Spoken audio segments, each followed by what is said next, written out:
अगर आप ईश्वरी शक्ति में अटूट विश्वास रखते हैं और प्रार्थना में कोई ऐसी समस्या का समाधान मांग रहे हैं जो आपके जीवन का आनंद खत्म कर रही है, या फिर जीवन में ईश्वर की कृपा मांग रहे हैं, तो हर प्रार्थना का जवाब ये वीडियो है। और ये बात मैं पूरे आत्मविश्वास से इस आधार पे कह पा रही हूँ क्योंकि मेरे जीवन को एक डिप्रेशन वाली स्थिति से अपनी डिवाइन कॉलिंग तक इसी परमपिता परमात्मा की आशीष ने जोड़ा है। और ये वीडियो आपके जीवन की दशा और दिशा बदलने की ताकत रखता है। ये अपने व्यक्तिगत अनुभव के आधार पर कह पा रही हूँ।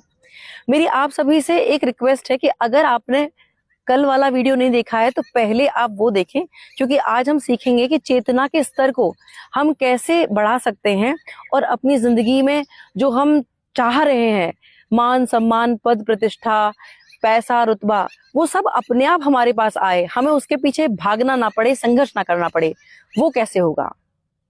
सबसे पहले मैं आपको ये बता दूं कि अगर ये एक भ्रम है कि इस वीडियो को देखने के बाद सारी समस्याओं का समाधान मिल जाएगा, तो ऐसा बिल्कुल नहीं होगा। ये एक प्रैक्टिस है और इसका नियमित अभ्यास करना होगा। और मैं इस प्रैक्टिस को पिछले 14 साल से कर रही हूँ। मोटिवेशन एक किक की तरह होता है। इस तरह से समझ लें कि जब एक मोटिवेशन होता है लाइफ में, तो ये बलून में जिस तरह से ये हवा भरी हुई है, ये उस तरह से जोश भर देता है। पर उसके बाद जब समय व्यतीत होता है, समय बीतता है, उसके बाद इंसान अपनी पुरानी चेतना पर उतरता है और उसके बाद उसका जैसा चिंतन होता है वैसे ही समय के साथ हवा निकल जाती है और उसकी स्थिति ये हो जाती है। मतलब इसको अगर आप नियमित अभ्यास नहीं करेंगे, जो ये टीचिंग बताई जा रही है, तो देर सवेर फिर वही स्थिति हो जाएगी। हमारी चेतना का स्तर लोअर लेवल पे जैसे ही आएगा, जीवन में फिर से संघर्ष हो जाएगा। तो कहने का मतलब ये है कि मोटिवेशन को अगर हम एक किक की तरह देखें, तो हमें गाड़ी की किक तो मिल गई, उसके बाद अपनी गाड़ी की स्टीयरिंग परम पिता परमात्मा के हाथ में देनी होगी और अपनी जिंदगी को जिम्मेदारी के साथ जीना होगा और अच्छे कर्म करने होंगे कॉन्शियसनेस के साथ, चेतना को अवेयर रख के। अब इस बात को समझ लें जो मैंने कल बताया था कि सबसे पहले हमें खुद की चेकिंग करनी है कि अभी हमारा जीवन का स्तर क्या है, अभी जीवन में क्या चल रहा है।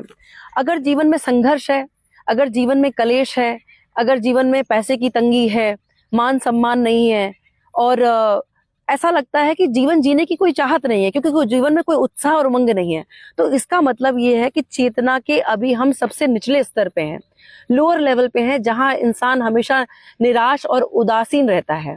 अब इसकी कोई भी वजह हो सकती है, किसी अपने का इस संसार को छोड़ के चले जाना, किसी का धोखा दे देना, कोई ऐसी परिस्थिति, हमने ऐसे परिवार में जन्म लिया कि जहां हमें सुविधाएं नहीं मिली। तो हमें ये समझना है, जो आध्यात्मिक दृष्टिकोण से जो मैंने समझा है वो मैं आपको समझाना चाहूंगी। आध्यात्म हमें ये बताता है कि ये जो हमें मानव जीवन मिला है वो नर से नारायण की यात्रा के लिए मिला है। अब इस यात्रा में हमारे बहुत सारे टेस्ट होंगे और वो टेस्ट हमें पास करने हैं एक स्टूडेंट की तरह। आप ही समझ लें कि जब एक छात्र जो स्कूल जा रहा है वो कितनी भी कंप्लेंट कर ले कि टीचर अच्छे से नहीं पढ़ा रहा, सब्जेक्ट बहुत टफ है, सिलेबस बहुत हार्ड है, वो कुछ भी कह ले, उसको वो सब्जेक्ट पढ़ना पड़ेगा, जिम्मेदारी लेनी पड़ेगी, और जब तक वो कॉन्शियसली उसे नहीं पढ़ेगा वो एग्जाम को पास नहीं कर पाएगा, चाहे वो कितने भी एक्सक्यूजेस दे। तो कहने का मतलब है आज हमारी जिंदगी की कोई भी परिस्थिति है, हमें अपनी जिम्मेदारी लेनी पड़ेगी। और आध्यात्म ये बताता है कि जीवन में जो कुछ भी हो रहा है एक सोल कॉन्ट्रैक्ट के हिसाब से हो रहा है। मतलब जिंदगी में जो लोग भी हमारी जिंदगी में आ रहे हैं वो हमें कुछ सिखाने आ रहे हैं।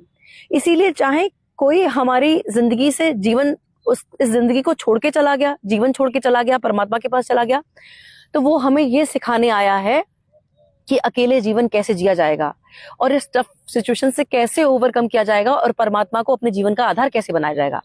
अगर किसी ने हमें धोखा दिया है, हमारे इमोशंस को हर्ट किया है या फिर हमारे साथ ठगी की है, उसका सीधा लर्निंग ये है कि हमें वो हमारा हिसाब किताब था वो पूरा हो गया है, हमें यहाँ अटकना नहीं है, परम पिता परमात्मा की शरण में रहना है और उनसे मार्गदर्शन मांगना है और जीवन को आगे बढ़ाना है।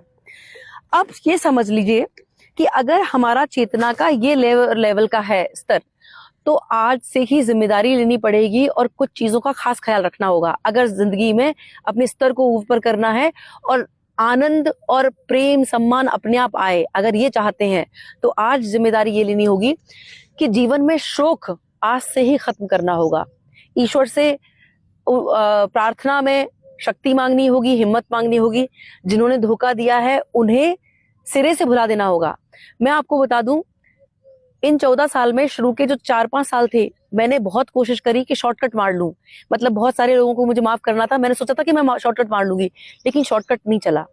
और फाइनल आउटकम ये है, चाहे आप कितने भी बहाने बना लीजिए, देर सवेर आना इसी रास्ते पे होगा। अगर आपको जीवन में समृद्धि चाहिए, आनंद चाहिए, परमात्मा का साथ चाहिए, और जो आप ढूंढ रहे हैं वो खुद आपको ढूंढे, तो इसी रास्ते पे चलना होगा। तो अब हमें लोगों से कंप्लेंट नहीं करनी है, दोष भावना में नहीं जीना है, और ये जो हमारी आदत है कि 4 लोगों के साथ बैठे और हम अपने जीवन की शिकायतें करने लगते हैं, वो नहीं करना है। अच्छा सत्संग सुनना है। और ये जो आजकल जो है ना, खाली टाइम में ये जो शॉर्ट टर्म के उससे हम जो एंटरटेनमेंट ढूंढ रहे हैं, और ये जो स्क्रॉल करके हम ये आनंद ढूंढ रहे हैं कि ये जो हमें शॉर्ट हमें ये मिलती हैं वीडियोस, उसमें कहीं कोई सॉल्यूशन नहीं है। एक स्पेसिफिक व्यक्ति को सुनना होगा, उस पर चिंतन करना होगा, और जीवन में अच्छी हैबिट्स बनानी होंगी, तब जीवन चेंज होगा। आप कितनी भी प्रार्थना कर लें, कितनी भी धार्मिक यात्राएं कर लें, कुछ भी नहीं बदलेगा जब तक कि मनस्थिति नहीं बदलेगी। ईश्वर के आगे शरणागत होना पड़ेगा, उसके बाद जीवन बदलेगा। अब एक चीज मैं आपको और बता दूं, जो लोगों की शिकायत रहती है कि हमारे जीवन में दुख जाने का नाम नहीं लेता और नकारात्मक परिस्थितियां हमेशा बनी रहती हैं, एक दुख के साथ 1000 दुख आते हैं। इंसान का ऑरा ऐसा होता है, उसमें एक मैग्नेट होता है, एक आकर्षण होता है, चुंबकीय आकर्षण। अब ये नकारात्मक भी हो सकता है, सकारात्मक भी। जब हमारी चेतना का निचला स्तर होगा तो हमारा ऑरा नेगेटिव होगा। अब होगा ये कि हमारे आसपास ऐसी परिस्थितियां होंगी, और वो जिस तरह का इंसान का ऑरा होगा, उस तरह की परिस्थितियां उससे अपने आप चिपक जाएंगी।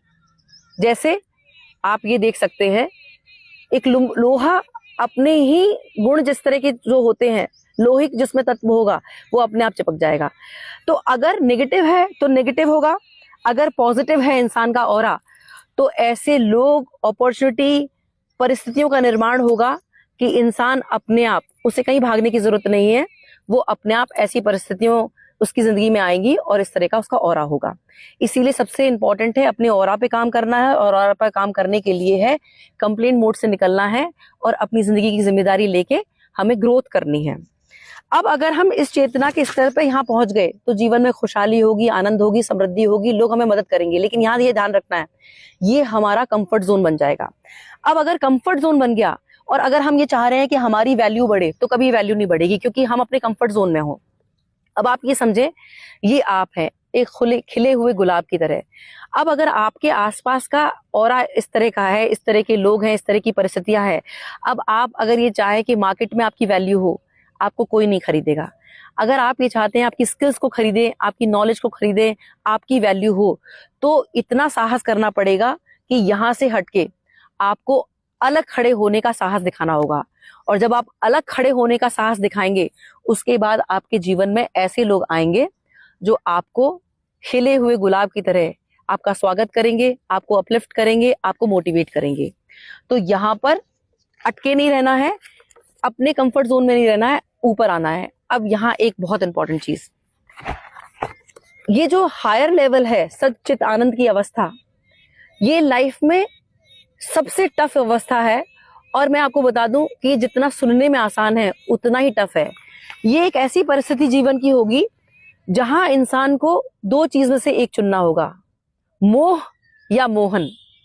और यहाँ अक्सर लोग गलती करते हैं, मोह में इतना फंसे होते हैं कि वो मोह में फंस के मोह को चुनते हैं और उनकी चेतना फिर से नीचे आ जाती है।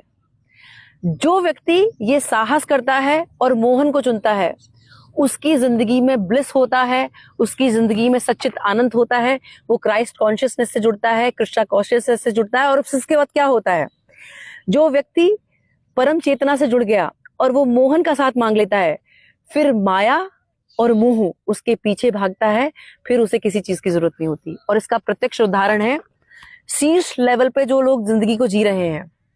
इसमें आप रतन टाटा साहब को देख लीजिए, चाहे धर्म गुरुओं को देख लीजिए, चाहे खिलाड़ियों को देख लीजिए। इन लोगों ने अपनी जिंदगी को जिम्मेदारी से जी लिया है और उन्हें पता है कि ये एक लिमिटेड टाइम के लिए यहाँ पर है। और इनकी जिंदगी में कई बार ऐसी सिचुएशन आई कि जब इनका ब्रेकअप चल रहा था, इनके पिता की मृत्यु हुई और ये ग्राउंड में थे, उसके बाद भी इन्होंने खेलने को चुना, इन्होंने अपनी डिवाइन कॉलिंग को चुना और इन्होंने मोह से अपने आप को डिटैच कर दिया। इसीलिए ऐसे लोगों को परमात्मा ने शीर्ष पर बिठाया है। तो कहने का मतलब ये है, जिम्मेदारी लेनी होगी, मेडिटेशन से जुड़ना होगा, ध्यान से जुड़ना होगा, एकांत से जुड़ना होगा और परमेश्वर को ही अपने जीवन का आधार बनाना होगा। जब हम अपने जीवन में परमेश्वर को पहला स्थान देंगे, फिर ये परमेश्वर की जिम्मेदारी है कि वो हमेशा हमें पहले स्थान पे रखेंगे। ये मेरी डिवाइन कॉलिंग है और आप यकीन माने कि आपको मैंने प्रार्थना में मांगा है। मेरी आपसे सिर्फ एक विनम्र निवेदन है कि ये लाइफ में एक बार आपको अपॉर्चुनिटी मिलेगी। अगर आपने आज के दिन को जिम्मेदारी से ले लिया तो ये आपकी लाइफ का टर्निंग पॉइंट साबित हो सकता है। और अगर आपने सिर्फ ऐसे ही ले लिया कि हाँ ठीक है, ऐसा बहुत ज्ञान सुना है, तो जीवन में हमेशा यही सब चीजें चलती रहेंगी, जीवन में कभी बदलाव नहीं आएगा। मैं ईश्वर से प्रार्थना करती हूँ आपको मार्गदर्शन दें, सद्बुद्धि दें। बहुत बहुत आभार। नमस्कार। जय श्री राम।